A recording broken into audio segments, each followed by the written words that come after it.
Не пропускай да присъстваш на тържественото откриване на Три жени в едно.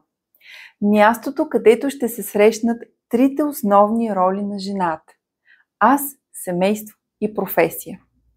Всяка от нас е уникална комбинация от тяло, ум и душа. Понякога всичко е в хармония, друг път усещаме, че едното дърпа в различна посока. На панела Аз, душа и тяло ще говорим как да се свържем със себе си, как да чуем нуждите си и как да си позволим да бъдем цели.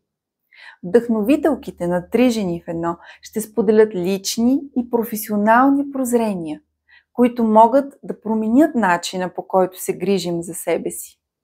Не пропускай да се включиш. Запази своето място на събитието на живо и преживей трансформацията.